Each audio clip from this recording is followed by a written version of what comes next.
80 के दशक में शूट हुए रामायण को आज हम भक्ति एवं भाव से देखते हैं। रामायण की शूटिंग एक ऐसे समय में हुई थी जब हमारी तकनीकें इतनी ज़्यादा विकसित नहीं हुई थी।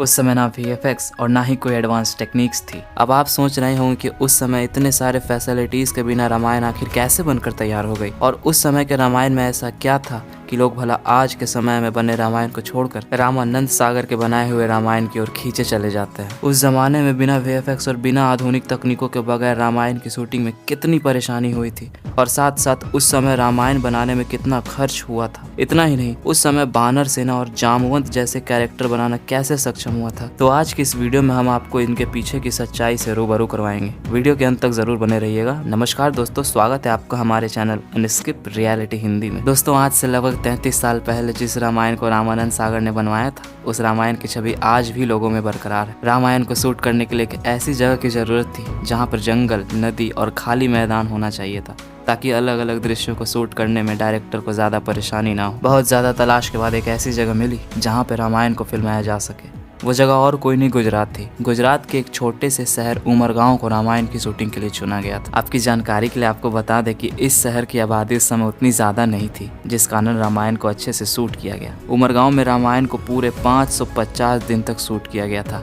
इस दौरान कुल 78 एपिसोड्स फिल्माए गए थे। वहाँ के लोगों का कहना था कि रामायण के शूटिंग के बाद ज्यादातर कलाकार शूटिंग प्लेस पर ही रुक जाते थे। शूटिंग के दौरान सभी कलाकारों में इतना ज्यादा मेलजोल बढ़ गया था कि जब रामायण के अंतिम एपिसोड की शूटिंग पूरी हुई, तब सारे कलाकार भावुक हो गए और उन्हें ऐसा लग रहा था कि उनकी जिंदगी से उनका अहम हिस्सा जुदा हो रहा है। उस समय जब रामायण का प्रसारण टीवी में दिखाया जाता था, तब भारत में सड़कें सूने हो जाते थे और सारे लोग टीवी के सामने बैठकर रामायण देखने का लुत्फ उठाया करते थे। कुछ लोगों का तो कहना है कि रामायण के प्रसारण के दौरान बहुत सारे लोग टीवी पर माला भी चढ़ा देते थे। रामायण में राम का किरदार निभाने वाले अरुण गोविल और सीता के किरदार में दीपिका को सच में भगवान राम और सीता के रूप में मान लिया करते थे, और जब वे कहीं सार्वजनिक कार्यक्रम में जाते थे तो लोग उनके पैर छूने लगते थे।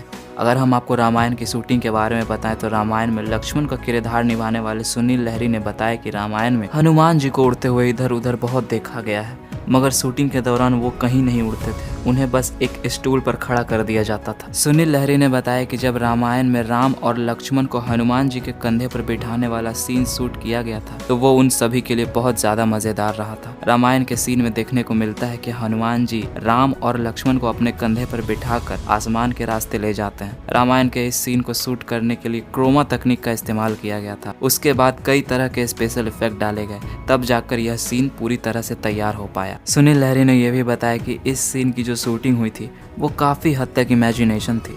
सुनील लहरी और अरुण गोविल को उस समय पता ही नहीं था कि उनके साथ क्या हो रहा है। कैमरे के पीछे से जो उन्हें निर्देश मिलते थे वे बस उन्हें करते जाते थे, और जब कंधे पर बैठने वाले सीन को एडिट करके सुनील लहरी और अरुण गोविल को दिखाया गया तो उन्हें अपने ही सीन पर विश्वास नहीं हुआ था, और बाद में यह सीन दर्शकों को भी काफी ज्यादा पसंद आया था। दोस्तों, रामायण की बात करें तो रामानंद सागर के बेटे प्रेम सागर का कहना है कि जब वे उमरगांव में शो की शूटिंग करते थे तब न जाने कितने सारे लोग भगवान के दर्शन करने पहुंच जाते थे। आम लोग ही नहीं बल्कि कई बार वीआईपी लोग भी वहां पहुंच जाया करते थे। रामायण के सभी कलाकारों को रहने से लेकर खाने तक की पूरी व्यवस्था की जाती थी। साथ साथ प्रेम सागर जी का यह भी कहना है कि रामायण को शूट करने का कोई समय निर्धारित नहीं था। शूटिंग सुबह से लेकर आधी रात के 3 बजे तक चलती रहती थी। इतना ही नहीं, आप जान के हैरान हो जाओ कि श्री हनुमान जी यानी दारा सिंह का मेकअप रात के 3 बजे ही किया जाता था, और इसे करने में लगभग 3 से 4 घंटे का वक्त लगता था। रामायण की शूटिंग के दौरान ढोल नगाड़े बजाकर लोगों को बुलाया जाता था, और ये भी कहा जाता था कि जो काम करेगा उसे फ्री में खाना मिलेगा और उसे 10 रुपए भी दिए जाएंगे। भगवान राम के किरदार निभाने वाले अरुण गोविल को देखकर ऐसा लगता था कि मानो वो इसी के लिए बने हैं। आपकी जानकारी के लिए आपको बता दें कि रामानंद सागर ने राम का किरदार निभाने वाले अरुण गोविल को पहली बार रिजेक्ट कर दिया था, लेकिन जब अरुण गोविल को पता चला कि रामायण की शूटिंग होने वाली है तो वो रामानंद सागर जी के पास राम का रोल मांगने के लिए चले गए, मगर रामानंद सागर ने उन्हें रुकने को कहा और बोले कि वे उनके जवाब का इंतजार करें। और फिर लगभग 13 दिन के बाद अरुण गोविल को रामायण के ऑडिशन के लिए बुलाया गया और राम के कैरेक्टर में अरुण गोविल को चुन लिया गया। अरुण गोविल की हंसी को देखकर राम के रोल के लिए उन्हें तुरंत चुन लिया गया था। दोस्तों, रावण के रोल के लिए अमित त्रिवेदी को नहीं चुना गया था। अमित त्रिवेदी तो बस केवट का रोल करने के लिए आए थे। रावण का रोल करने के लिए तो अमरीश पुरी को चुना गया था, लेकिन रामानंद सागर जी को अमित त्रिवेदी का एटीट्यूड रावण के कैरेक्टर में जचता दिखा, और फिर तुरंत अमित त्रिवेदी का रावण के किरदार में ऑडिशन हुआ और वे इसमें पास भी हो गए। और आज हम देखकर यही सोचते हैं कि इनसे अच्छा रावण का कैरेक्टर कोई नहीं निभा सकता। रावण के रोल के लिए अमित त्रिवेदी को कड़ी मेहनत करनी पड़ती थी। शूटिंग से 5-5 घंटे पहले वे तैयार होना शुरू कर देते थे। उनके आभूषणों से लेकर कपड़ों तक का वजन कई किलो तक होता था। उनका मुकुट तो 10 किलो का हुआ करता था।